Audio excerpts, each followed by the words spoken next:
ಸದಾಶಿವನಗರದಲ್ಲಿ ಕೂತ್ಕೊಂಡು ದಲಿತರ ಬಗ್ಗೆ ಮಾತಾಡುತ್ತೀರಾ? ನೀವೇನ್ ಮಾಡಿದ್ದೀರಾ? ನೀವು ನಿಮ್ಮ ಅಪ್ಪ ಮಕ್ಕಳೆಲ್ಲ 50 ವರ್ಷ ಇದನ್ನೇ ಮಾಡಿದ್ದೀರಿ. ನೀವು ದಲಿತರ ಬಗ್ಗೆ ನೀವೇನ್ ಮಾಡಿದ್ದೀರಿ ಹೇಳಿ? ಎಲ್ಲಿದ್ರಪ್ಪ?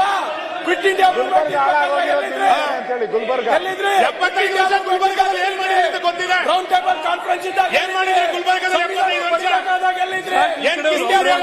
ಯುದ್ಧ ಮಾಡಿದಾಗ ಎಲ್ಲಿದ್ರಿ? ಕೇಳಿ ಅಧ್ಯಕ್ಷರೇ, ಉತ್ತರ ಇಲ್ಲ ಏನಿಲ್ಲ, ಸುಮ್ಮನೆ ಎದ್ದಿದ್ಕೊಂಡಿಲ್ಲ ಅಷ್ಟೇ. ಗೊತ್ತಿದ್ದಾರೆ ನೋಡ್ರಿ, ನಿಮ್ ದೇಶಭಕ್ತಿ ಎಲ್ಲ ಗೊತ್ತಿದೆ. ಅದಕ್ಕೆ ಪಟೇಲ್ ಅವರಿಗೆಲ್ಲ ಬ್ಯಾನ್ ಮಾಡಿ